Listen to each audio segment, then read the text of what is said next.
Saya juga tertarik mengenai bawahan sama atasan. Senioritas yang terus ditekan-tekan itu selalu ada di organisasi gitu. Kalau menurut saya di dalam satu organisasi misalnya ada 10 orang gitu ya. Ada 5 6 orang atau separuhnya ya 3 tahun 4 tahun nggak bisa dipromosi, itu kesalahan leader-nya paling besar. Biasanya saya mulai dengan sharing kayak the vision ya, apa sih sebenarnya yang penting gitu, apa yang ingin kita capai supaya semua orang punya pemahaman yang sama. Kita juga banyak, apa namanya, campaign untuk meningkatkan awareness dari teman-teman semua, ya, bahwa kolaborasi itu tuh sangat penting. Karena pada prinsipnya kita itu mana bisa sih ya kerja sendiri gitu.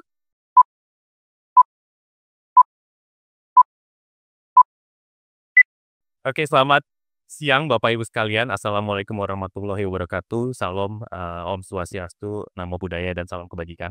Terima kasih sekali sudah hadir ya bersama kita di Selasa yang berbahagia ini, dan juga tadi kebetulan MC-nya bilang ini Hari Kebangkitan Nasional gitu, dan tadi Mas Prodo juga bilang ini temanya kolaborasi gitu ya. Can we imagine gitu ya kalau Bung Hatta, Bung Karno nggak collab gitu ya, kita mungkin nggak bisa hadir di sini gitu. Jadi kolaborasi itu merupakan sesuatu yang sangat penting gitu ya. Apa, kita berkehidupan, kita di kantor maupun di rumah gitu ya. Nah, di kesempatan kali ini kita pengen dapat wisdom, Bapak Ibu sekalian. Wisdom, experience, personal experience dari Pak Boni, dari Bu Christina, dan juga Bu Karina, bagaimana mereka bisa mengelola kolaborasi gitu ya, baik di, apa namanya, perusahaan maupun lintas perusahaan yang ada di grup kita. Nah, mungkin kita langsung mulai aja Bapak Ibu sekalian. Tadi saya udah ngobrol sama Pak Boni. Pak Boni duluan aja ya Pak, soalnya bapak-bapaknya cuma satu doang nih, jadi Pak Boni dulu gitu. Nah, Pak Boni, saya pengen start dari Pak Boni. Pak Boni udah lama banget ada di posisi leadership nih Pak. Nah, ini kan pasti kolaborasi, saya assume salah satu yang paling penting ya, untuk, bisa survive selama ini sebagai leader dan juga menjadi banyak fansnya di sini Pak, yang hadir. Kalau yang lain, apa, kalau bukan Pak Boni mungkin cuma sedikit gitu yang datang. Jadi mungkin boleh Pak share sedikit terkait experience Bapak, terus apa namanya, apa sih, apa namanya, menurut Bapak itu kolaborasi seperti apa gitu ya, dan apa yang, apa, mungkin tips and tricks buat kita, dalam, supaya bisa berkolaborasi lebih baik. Silakan Pak. Bebas Pak, setengah jam juga boleh. Oke, selamat selamat siang semuanya. Ini kalau nggak dibatasin bisa kemana-mana dan panjang lebar. Ya, sebelum masuk ke kolaborasi mungkin saya berbicara mengenai apa tugas fungsi seorang CEO, ya. Ya, saya kira tugas saya yang paling penting adalah bagaimana mengharmonize semua stakeholder. Stakeholder kita tuh banyak, ya.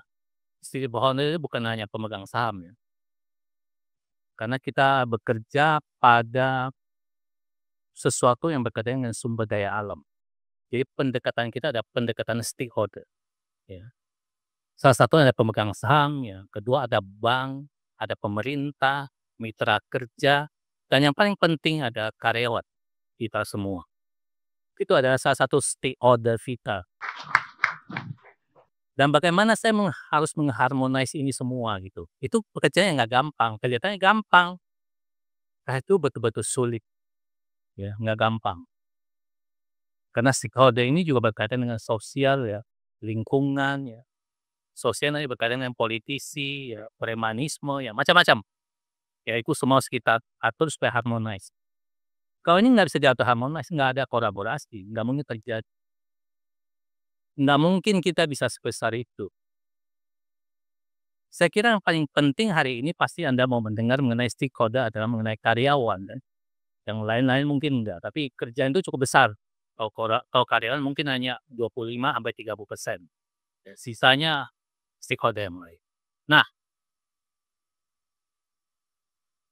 saya bicara mengenai N-1, N-2 saya. Gimana caranya? Ya. Kalau kita secara formal, setiap karyawan masuk, Helen selalu menjalankan kontrak kerja sama job desk. Benar nggak? Job desk. Dan banyak karyawan udah kebiasaan kalau nggak dikasih job desk, minta job desk gitu. Kalau saya terima N1, saya nggak pernah kasih job desk. Dia harus keluar harus kerja tanpa job desk karena jabatannya udah jelas. Kalau dia bekerja karena job desk, berarti orang itu nggak akan berkembang ya, cuma kerja di job desk saja. Itu yang bukan kita cari sebenarnya. Nah, itu yang saya mau. Nah, bagaimana kolaborasi itu bisa terjadi? Kita mendidik satu orang bisa menjadi satu leader, itu perlu waktu bertahun-tahun. Bapak Ibu tahu nggak?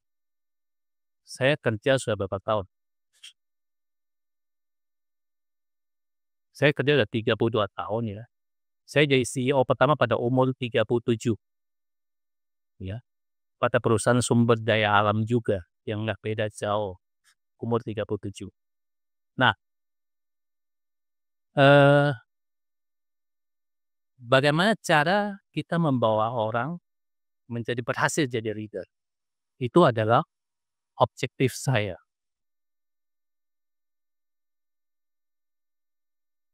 Objektif saya bukan profit perusahaan yang besar ya, tapi berapa orang yang bisa jadi leader gitu.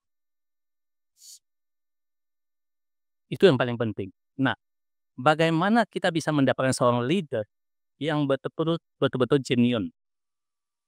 Itu kita harus mendapatkan soul-nya. Tahu ya soul-nya itu. Itu nggak gampang ya. Saya kasih contoh. Seorang bartender, kalau dia mulai kerja dia cuma bikin ramuan, kopi, berbagai macam minuman lah ya, ada latte, ada apa gitu ya. Lama-lama kerja itu kan jadi rutin gitu ya. Tapi kalau dia melakukan itu dengan baik, lama-lama tuh ada pelanggan tertentu yang sudah mulai mengenal dia. Oh, ini namanya David ya. Dia racikannya enak. Mulai orang memilih bartender ini untuk mendapatkan racikan dari David. Nah, mulai saat itu karena banyak orang mencari dia mendapatkan soul-nya, sehingga dia melakukannya dengan sepenuh hati. Itu beda dengan orang kerja biasa-biasa saja. Ya. Saya kasih contoh yang lebih nyata lagi. Jadi kalau kita kenal seseorang ya, misalnya kenal Karina gitu ya. Kenal Karina ya, kemudian kita kenal dan mencintai dia. Hanya mencintai dia aja itu. Cuma sebatas itu. Tapi dengan perjalanan lama ya kita sering berkomunikasi, saling mengenal ya. Bukan cintanya yang kita dapat, tapi keindahannya. Itu namanya soul.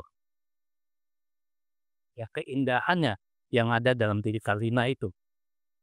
Itu beda gitu. Begitu juga dalam pekerjaan kita sehari-hari.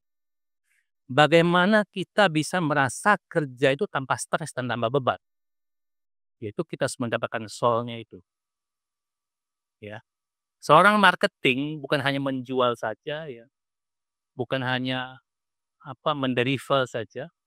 Tapi dia tahu end user yang memerlukan produk ini kualitas seperti apa ya. Kemudian dia bisa membantu lebih jauh ya kalau menggunakan batu bara saya, boiler Anda akan jadi begini, akan lebih bagus ya. Kemudian dia juga menguasai teknologi boiler ya, menjiwai lebih dalam dan akhirnya dia menikmati pekerjaan itu. Nah, ini contoh-contoh seseorang menjadi leader. Semua bidang pekerjaan itu sama ya.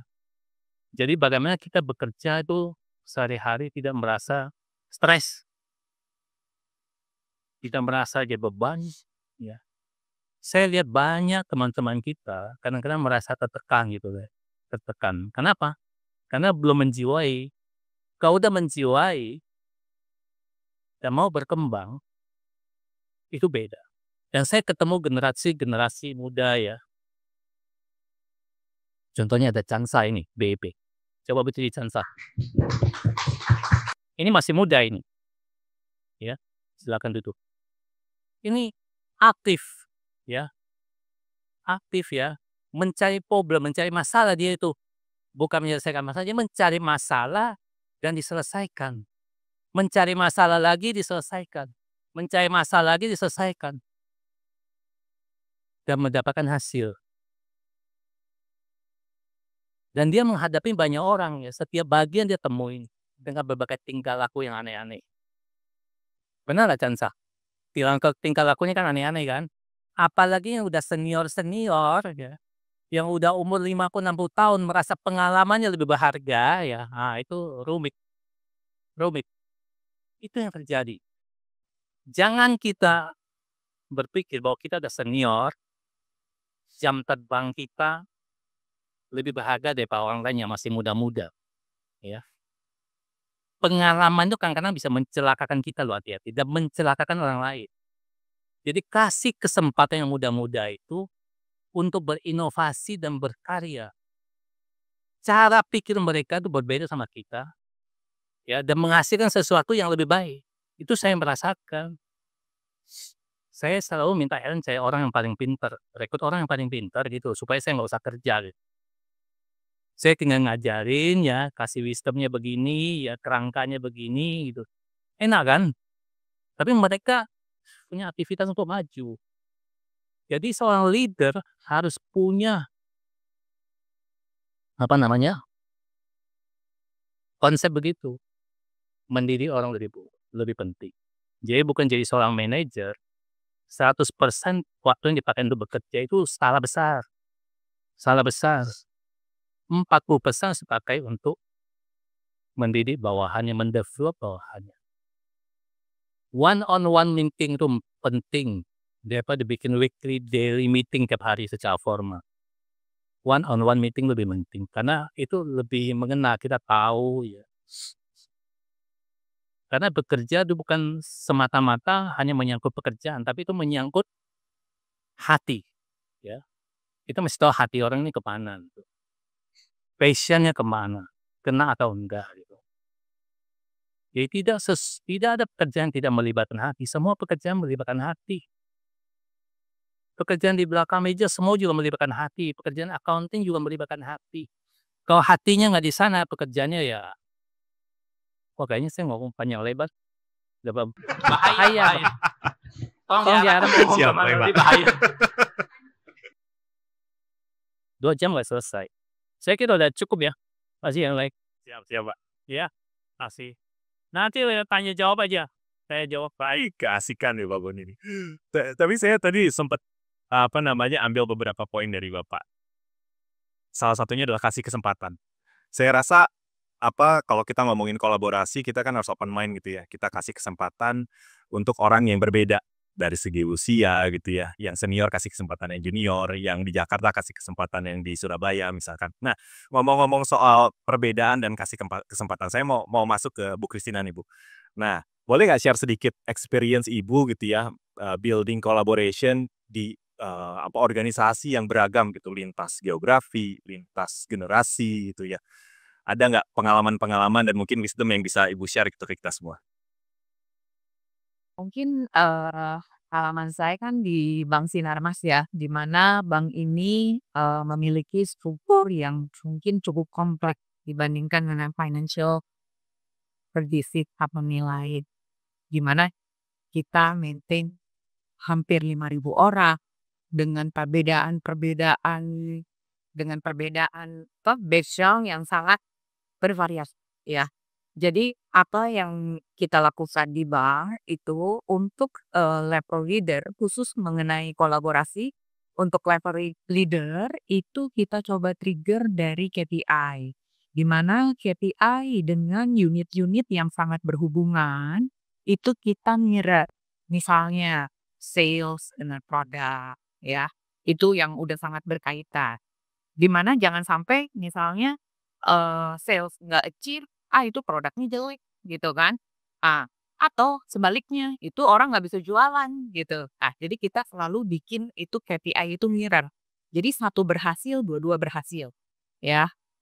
Yang satu tidak berhasil, dua-duanya nggak berhasil. Itu yang men-trigger, untuk level leader ya. Tetapi bagaimana leader itu juga harus menurunkan ke level di bawahnya sampai ke level staff gitu ya. Di mana di HR kita juga banyak, campaign untuk meningkatkan awareness dari teman-teman semua ya, bahwa kolaborasi itu tuh sangat penting. Karena pada prinsipnya kita itu mana bisa sih ya kerja sendiri gitu. Coba teman-teman semua, bisa nggak kerja sendiri? Nggak bisa gitu, nggak bakal bisa. Jadi memang kita itu perlu, tim, dulu divisi ke peer kita dan semua orang yang ada di sekeliling kita gitu ya. Nah, jadi mungkin awareness itu yang kita terus-menerus bangun sih untuk memajukan perusahaan kita sama-sama. Selain itu, dengan kolaborasi juga kita tuh sebenarnya mengembangkan diri kita sendiri sih. Karena sebenarnya kalau kita mau mendengarkan input dari tim lain, input dari bawahan kita, itu gimana ya? Mungkin view kita itu akan semakin kaya gitu. Mungkin kita nggak kepikir di divisi kita pikirnya juga terbatas ya, ada batasnya gitu. Tapi pada saat kita kolaborasi sama tim lain dengan tim di bawah kita dan semuanya itu view kita itu akan semakin kaya ya. Jadi semua inisiatif, problem solving semuanya itu bisa berasal dari kolaborasi itu. Kurang lebih seperti itu, Rizal. Thank you, Because mungkin message-nya mirip ya. Kalau kita coba ambil kesimpulan listen gitu ya. Listen bahwa kita itu ada perbedaan dan juga mungkin dari company juga kita bisa mendesain ya, Bu Christina. Desain sedemikian rupa, apakah itu dari KPI, campaign, supaya bisa memfoster, mengingatkan kembali lah. Saya rasa semua orang tahu kolaborasi itu penting ya, tapi kita kadang-kadang harus diingetin lagi gitu ya untuk bisa collab gitu. Nah, tadi sempat Pak Boni mention Bu Chansa ya tadi ya, Bu Chansa. Bu Chansa dealing sama orang-orang internal, waduh susah macem-macem ya Bu ya, orangnya. Gak jelas gitu, beda. Apalagi kita beda organisasi, iya kan ya. Beda organisasi, lintas bisnis unit, pasti lebih susah lagi. Nah, saya pengen dengar dari Bu Karina nih, Bu Karina. Kira-kira boleh nggak share experience gitu ya? Karena sebagai strategic partner, pasti kan kolaborasi antar bisnis unit itu kritikal ya untuk Bu Karina dan juga tim gitu ya di Santera. Boleh nggak share bagaimana sih Bu Karina bisa manage gitu ya kolaborasi antar cross bisnis gitu ya? Terus juga dengan make sure teman-teman di bawah di tim itu bisa juga kolaborasi dengan baik dengan bisnis unit yang lain. Oke. Jadi kalau saya di Santera, jadi Santera is part of Sun Group. Bisnis unitnya ada banyak gitu. Jadi ada yang solar panel developer, kemudian ada juga yang wastewater treatment, kemudian saya juga handle yang EV, ada EPC macam-macam. Nah, dan sama seperti di Tech Connect kali ya, menggunakan konsep shared service. Jadi ada orang yang bekerja di bisnis unitnya masing-masing, ada juga shared service. Nah, bagaimana kita bisa meng-align-kan antara karena masing-masing pasti punya KPI dan prioritasnya masing-masing. Jadi misalnya shared service, HR biasanya shared service, finance, legal gitu. Bahkan legalnya shared service-nya lebih luas lagi. Nah, bagaimana kita bisa berkolaborasi dengan masing-masing berada dalam satu grup, tapi punya kepentingan masing-masing dan punya prioritas masing-masing. Kalau saya pribadi, biasanya saya mulai dengan sharing the vision ya. Apa sih sebenarnya yang penting gitu? Apa yang ingin kita capai? Supaya semua orang punya pemahaman yang sama. Karena tanpa orang tahu the end goal-nya, ini buat apa sih, apa yang mau kita achieve, semua orang pasti akan menjadi terkotak-kotak, ya udah saya dapat KPI ini prioritasnya yang ini yang di depan mata saya, which is very natural and very logical. Nah, tapi ketika kita share, kita harus mencapai ini dengan cara ini. Nah, at least dari situ di level knowledge itu jadi ada pemahaman yang sama. Walaupun pemahaman ini tidak bisa dilakukan satu kali biasanya. Biasanya kita berulang-ulang gitu, kita sampaikan supaya align. Karena kita juga harus paham bahwa setiap orang itu ya di grup kali ya, di grup ini kan biasa men-serving banyak hal. Kalau kita tidak ulang-ulang dan coba samakan persepsi, biasanya mereka akan cenderung tertarik kepada apa yang lebih urgent dan important di depan mata saya saja gitu. Nah, jadi satu pemahaman tentang end goal-nya itu satu. Kemudian yang kedua, memang ada dua approach ya. Ada orang yang lebih believe bahwa ya udah saya harus kejar terus kayak fokus gitu. Maksudnya kejar dan become very follow up driven gitu ya. Tapi kalau saya pribadi lebih mungkin lebih approach ya, lebih suka dengan meng-approach satu persatu. Jadi satu persatu individual maupun tim kecil biasanya, kayak tim function meeting dibagi kecil-kecil, supaya dari situ saya bisa lebih sharing tentang apa yang saya expect dari, divisi atau fungsi tersebut. Nah setelah itu, eee, saya cenderung mungkin ya type of leadership-nya lebih yang, sharing di objektif, let people do and find their own way to do it gitu. Instead of langsung didikte maunya ke kanan, ke kiri 2 kali, ke depan 2 kali gitu. Saya nggak begitu, saya pokoknya objektifnya ke sini, cara mencapainya seperti apa terserah gitu. Nah dari situ, biasanya saya lebih engage, mereka mungkin mulai dari sederhana ya, kadang-kadang orang tuh diajak lunch, atau, dinner, atau even kayak di Satera sendiri kita terapkan setiap bulan itu ada kayak small gathering. Small gathering itu very, kayak low budget and very sederhana lah ya. Nah tapi itu, matters gitu, isinya apa? Isinya kadang-kadang kita sharing, prioritas kita quarter ini apa. Kemudian kita juga, sekedar games. Hanya dari games kadang-kadang dari situ orang jadi ada, oh ada apa ya, rasa cohesiveness, kemudian rasa, memiliki at least bisa align and connect satu sama lain. Nah dari situ sih saya lebih believe that approach gitu. Ketika saya approach-nya, sharing di objektif, make people, comfort and manage their own way to achieve the goal. Mungkin kalau approach saya lebih ke arah situ. Thank you Bu Karina. Mungkin kita open for Q&A session dari Bapak Ibu sekalian yang offline. Kita juga memberikan kesempatan untuk yang online ya, teman-teman untuk bisa kasih pertanyaan. Sekarang itu seluruh dunia mau berganti ke renewable energy. Dan menurut saya di risk management anak buahnya Pak Bon ya, saya melihat potensi Indonesia yang paling potensial adalah solar energy. Ini yang paling potensial. Nah, bagaimana kolaborasi James dengan Santera untuk mengantisipasi ke depan gitu? Dalam hal apa? Misalnya, sekarang apakah di Indonesia sudah ada pabrik solar panel misalnya? Itu kan bidangnya Ibu. Kita punya banyak knowledge dalam hal energi. Ya, Pak Herbin itu ahlinya energi itu. Nah, bagaimana kita sinergikan ini semua untuk masa depan Indonesia? Supaya betul itu terjadi yang dikatakan Pak Prabowo ya, masa emas ya. Nah, saya melihat hal-hal seperti ini, kolaborasi ke depan. Terus ada Bank Sinar Emas ya, yang akan menjadi di tengahnya gitu loh. Saya mengharapkan hal-hal seperti itu, kolaborasi besar. Ya, karena kita menghadapi tantangan besar itu. Terima kasih. Ya. Saya suka nih pertanyaan kayak gini. Udah selesai dari sini jadi bisnis Bapak Ibu. Jadi revenue. Nah mungkin kita kita gilir aja ya Pak ya, dari masing-masing view-nya untuk ke depan seperti apa kolaborasi. Mungkin saya bisa dari Bu Christina dulu kali ini. Oh dari Bu Boni, mau Pak Boni dulu, gimana Pak? Kolaborasi ke depan, renewable energy, terus antar bisnis unit gitu ya. Ya saya kira di Inarmas Mining Group, itu kan banyak sekali bisnis usaha. Banyak banget. Ya. Apalagi tukang beli pulsa di sini. Baru datang. Banyak banget. Jadi potensi untuk kita yang duduk sini ya, untuk menjadi CCC level itu besar banget. Tinggal mau atau enggak. Dan kita bisa berkolaborasi semua. Kayak Santera gitu ya. Kita ditambah memerlukan renewable energy. Ya. Kita memerlukan listrik untuk vehicle kita. Ya, saya kira kita udah mulai kerjasama ya bangun beberapa mega di situ ya. Untuk mereference energi kita. Ya, meskipun kadang-kadang kalau kita itu mungkin tidak terlalu ekonomis, tapi jangka panjang itu ekonomis bagus. Ya.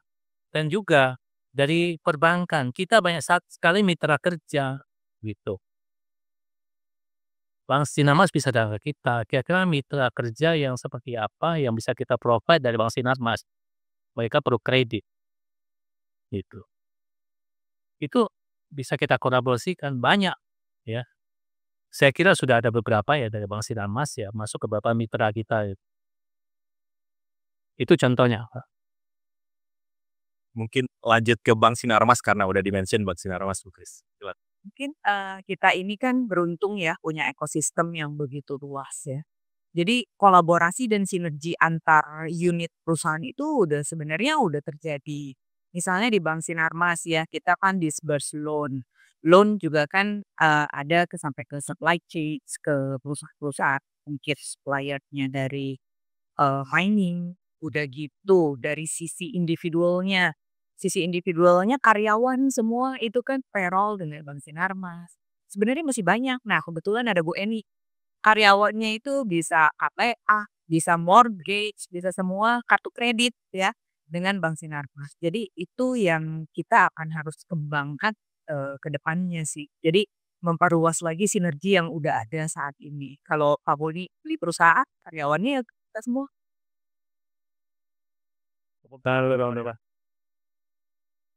Oke, silakan Karina. Saya sekalian iklan boleh nih? Ya boleh. Harus jadi revenue ya kita supaya ini. Jadi sebenarnya Santera sedang mengadakan challenge namanya Terra Greenovation Challenge. Nah, challenge ini merupakan kolaborasi antara Renewable Energy Group dengan mining.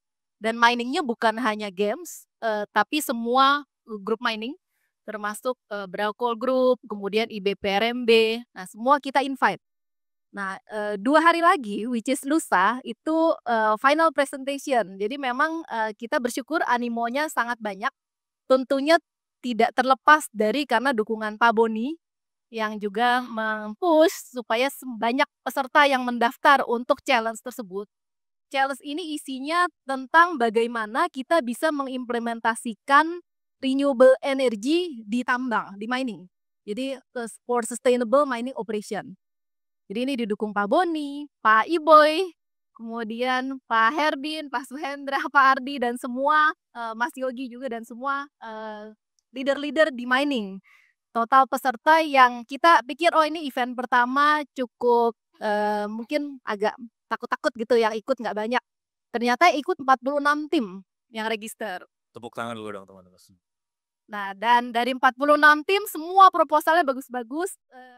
Bumia bekerja keras sebagai panitia juga untuk shortlist karena mau nggak mau kita harus men-shortlist sampai 10 karena waktu para juri terbatas. Nanti jurinya para leader-leader di mining dan lusa itu presentasinya. Nah, idenya sudah banyak. Idenya mulai dari solar panel, kemudian carbon valorization, kemudian energy efficiency, dan juga EV truck. Jadi bagaimana penerapan EV truck di mining. Karena ini sangat mengurangi konsumsi dari diesel fuel. Nah, ini hal-hal seperti ini yang kita harapkan semoga kolaborasi bukan hanya antar individu di dalam bisnis unit, tapi juga antar bisnis unit bisa saling bekerja sama dan jadi to achieve the greater good ya, untuk masing-masing punya win-win-nya.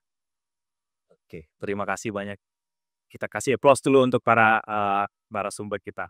Mungkin berapa pertanyaan lagi? 2 pertanyaan kali ya offline, sisanya nanti online ya. Ada pertanyaan lagi silakan Pak. Question pertanyaannya itu tadi. Saya tidak mau menggunakan power untuk membuat orang berkolaborasi. Jadi bagaimana ini mungkin ada pengalaman dari Pak Ibu-ibu ya, dan bagaimana kita membuat tim internal itu komunikasi koordinasinya bagus tanpa kita menggunakan power. Kalau power ya mudah itu. Nggak mau kasih pendapat, tinggal di punishment. Tapi bagaimana membuat mereka menjadi proaktif. Kadang-kadang saya itu punya anak buah, sudah levelnya manajer, kalau nggak ditabuh kayak gamelan tuh nggak ada pendapatnya itu loh. Itu kadang saya, ini manajer kok mesti harus nunggu dipentung dulu baru keluar bunyinya kan. Jadi kadang-kadang kita sudah berusaha untuk membuat menjadi proaktif, tapi reaktifnya itu masih sangat besar. Itu tantangan internal mudah sih sebenarnya, dengan power kita bisa selesaikan. Tapi itu tadi tantangan eksternal. Tapi mungkin ada tip-tip yang bisa dibagi. Terima kasih. Baik, terima kasih Pak. Tepuk tangannya kenceng dong Bapak Ibu. Terlalu pelan itu tumpukan itu. Kita ke Pak Boni Pak. Jadi kita cari ngebuat leader itu proaktif instead of gimana Pak tips and tricksnya Pak? Boleh Pak. Ya, saya berdiri aja. Itu Nur Hadi ya. Mungkin banyak orang nggak kenal. Dia adalah direkturnya HRD. Beberapa bulan lalu datang saya minta pensiun. Saya bilang enak aja, saya belum pensiun mau pensiun. Mana bisa pensiun kan? Oh iya. 55 mau pensiun, tuh masih jauh. Saya kasih contoh ya, saya kira Pak Nur udah tahu lah, dia cuma yang nguji aja itu. Saya beberapa minggu lalu saya minta dia bikinin schedule, saya mau ke lokasi ya, mengelilingi 260 hektar. Dia bikin schedule 4 hari, saya bilang, "Nggak bisa, saya cuma punya waktu 2 hari."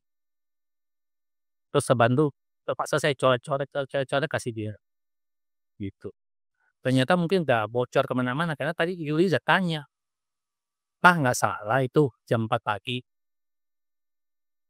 Jam 4 pagi di Banjarmasin saya mulai jalan, ya berarti jam 3 di Jakarta. Tadi sampai kembali ke hotel lagi jam 10 malam. Besok pagi jam 4 jalan lagi. Nah, itu schedule saya. Mungkin agak tekanan bagi mereka, saya bilang, saya meeting-nya di bawah pohon karet. Kalau nggak ikut ya salah sendiri, ngomong apa saya di situ kan." Saya biasanya begitu kalau ke lokasi kan meeting di lokasi ngomong gini, ya selesai, selesai. Ini sebenarnya saya membawa tim, saya nggak pernah marah-marah sama mereka kok, sama tim. Ya Pak Nur, pernah nggak saya marah? Saya nggak pernah. Jadi kita jalan, ya Dharma Wisata gitu. Terus sampai ke Kintab, Kebun Karet, kita diskusi situ, apa yang harus kita kerjakan, ke depan apa, udah selesai, kalau sana sebentar pindah lagi ke Semamban ya, perjalanan. Sampai sana kita ke, apa itu, konsesi Akasia, kita diskusi lah di situ, apa sih, kita meeting lapangan, selesai, perjalanan begitu. Jadi bagaimana, ya saya membuat mereka kreatif. Ya kreatif kita kalau kerja begituan ya, kan bukan kerja di atas meja. Kalau kita Saya terus terang aja loh, makanya anak-anak tuh pusing di BIB. Kalau berbicara mengenai tanaman, reklamasi, revegetasi, karena saya tahu kayu, bingung kan? Sampai umurnya berapa, tingginya berapa, jenis tanaman apa, saya tahu pupuknya seperti apa, bingung mereka. Karena saya besarnya dari kayu, kan mereka bingung gitu. Jadi nggak bisa bohong gitu, iya kan? Apalagi yang nanam itu orang kayu HRB, revegetasinya. Pasti jadi kan, nggak mungkin nggak jadi gitu. Nah, ini kita membawa tim kita ya supaya kreatif ya, diskusi, bukan hanya di atas meja ya, tapi di lapangan, dibawa lihat, lakukan gitu. Jadi setiap pendekatan itu beda-beda. Nur Hadi itu bukan orang komersial, tapi kita taruh dia sebagai pimpinan. Kenapa? HRB saya bukan cari profit, yang saya cari ada memanage masyarakat dan sosialnya, ya. Passion-nya dia di situ, ya. Ya pimpinan tidak harus mencari profit. Ya, passion tuh beda-beda. Penempatan orang tuh penting. Dia perlu tahu apa, itu. Kalau kita nggak mengenal, kita nggak tahu, "Oh ini orangnya kalian di mana orangnya." Jangan kita bikin orang stres gitu. Saya kira itu ya. Nanti sampai jalan. Makasih. Siap, terima kasih. Terima kasih, Mas. Itu tadi kayak penutupan ya, udah. Kalau saya tambahin lagi ntar jadi anti klimaks gitu.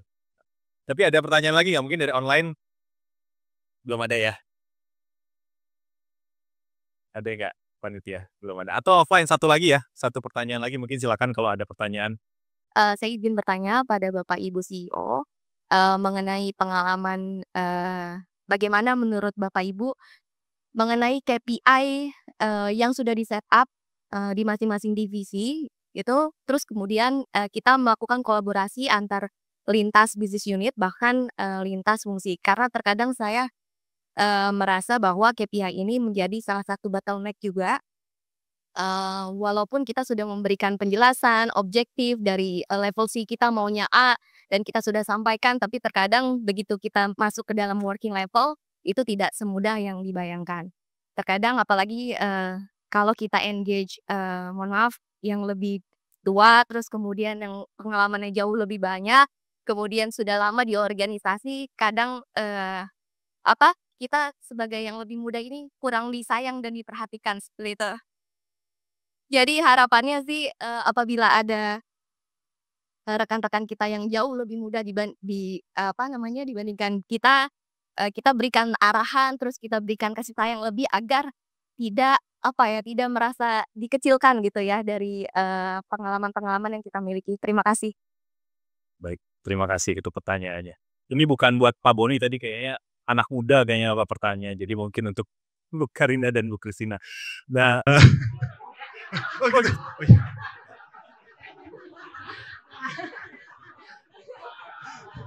Belum pensiun nih.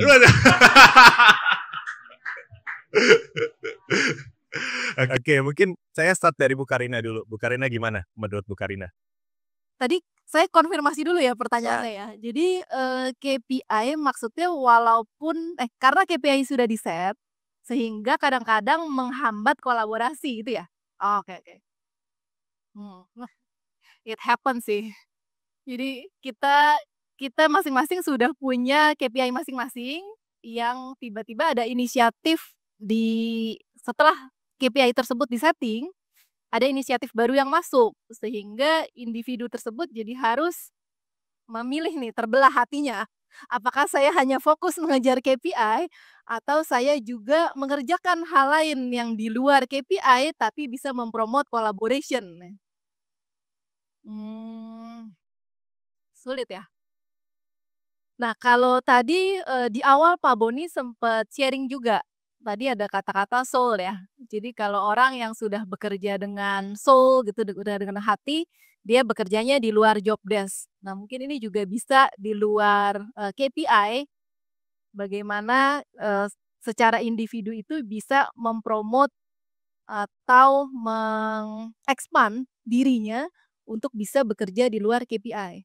Nah, kalau, praktikal atau taktikalnya, saya sih ada 2 hal biasanya. Satu, saya rasa SBMO kan, Rizal SBMO ya? Betul. Nah, jadi biasanya ada waktu di mana di tengah tahun kita masih bisa merevisi KPI. Baik menambah, mengganti gitu ya, biasanya masih ada window itu tuh. Jadi mungkin kalau inisiatifnya belum masuk di KPI tapi tetap harus jalan, kita coba persuade jalan dulu, nanti kita bisa hargai, kita revisi KPI di tengah tahun, sehingga bisa tetap align antara KPI yang dikerjakan dengan, effort collaboration tadi. Itu, tactical way-nya. Kemudian yang kedua, mungkin ada hal lain di luar KPI yang bisa kita berikan ya. Jadi apakah yang kita jual ini opportunity untuk mendapatkan exposure misalnya, ke tempat lain. Sehingga mungkin kadang-kadang orang juga nggak melulu mencari KPI atau hanya memfulfill KPI-nya, tapi juga ada value atau, advantage lain yang dicari. Apakah exposure, apakah pengalaman, apakah, knowledge baru, bisnis baru, seru gitu kan. Atau ya mungkin kalau masih possible, mungkin ada some little bit, rewards lah dalam bentuk apapun gitu. Dalam bentuk, as simple as, dinner or lunch, atau as simple as, hal-hal sederhana gathering. Mungkin kalau dari sisi, tactical, itu sih ya kalau dari saya ya. Silakan Bu Christina mungkin sebagai ahli HR. Mungkin yang boleh saya sarankan adalah di dalam KPI itu harus ada porsi untuk achievement bersama, ya itu yang pertama. Jadi satu ada achievement bersama mungkin di level company atau di level divisi atau apa yang menjadi main goal-nya. Jadi itu mereka memang membuat harus kolaborasi, itu yang pertama. Yang kedua, porsi individual juga harus ada. Jadi intinya masing-masing orang itu harus balance antara individual punya KPI dan juga KPI secara di porsi yang lebih besar, di level yang lebih tinggi. Nah, tapi kalau di bank ya yang saya terapkan bahwa masing-masing orang bisa memberi value added lebih dari apa yang menjadi pekerjaannya. Contoh ya, contoh misalnya orang head office mau menjual produk tertentu, produk bank tertentu gitu. Itu kita bisa kasih insentif gitu. Dan ada komponen yang namanya booster yang kita berlakukan. Jadi itu akan menambah nilai pada waktu penilaian akhir tahun.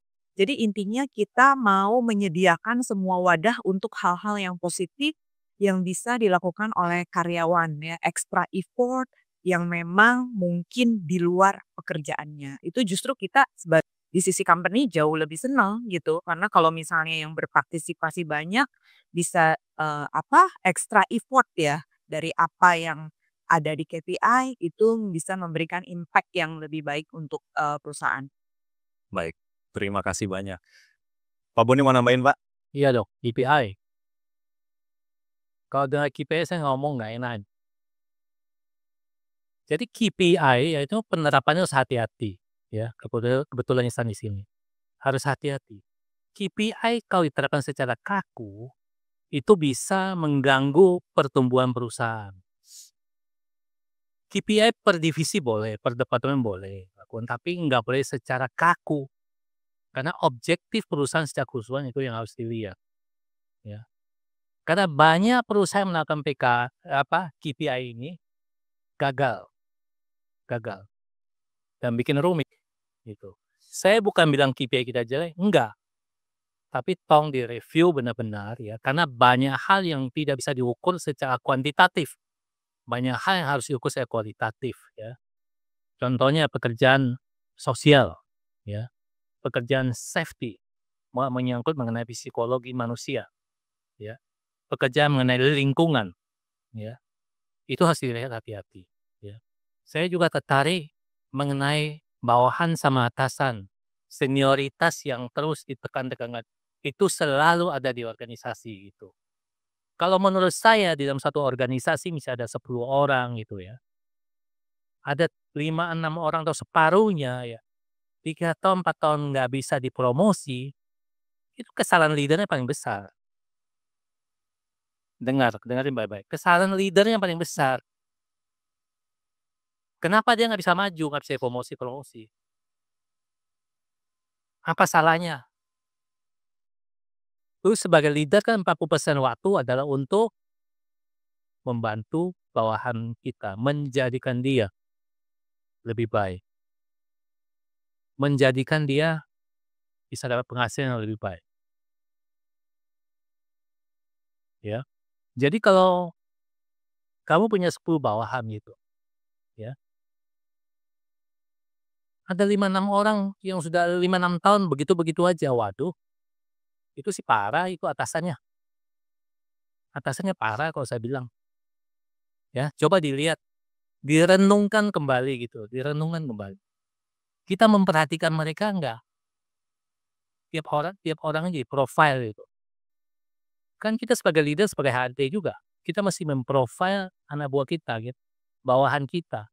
Karena tanpa mereka kita juga nggak bisa kerja sendiri. Di profile nih, sudah kerja berapa tahun, kurangnya di mana yang perlu kita sekolahkan, di mana yang perlu kita trainingkan, di mana yang harus kita coaching lebih intens gitu, one on one-nya harus lebih intens sih. One on one bukannya 1 jam ya, bikin stres itu. Cukup 10 menit. Jadi ada bukunya namanya One on One 1 Minutes Management. Ya dulu saya selalu pakai itu. Jadi nggak usah terlalu lama gitu. Ngomong ini. Jadi jelas.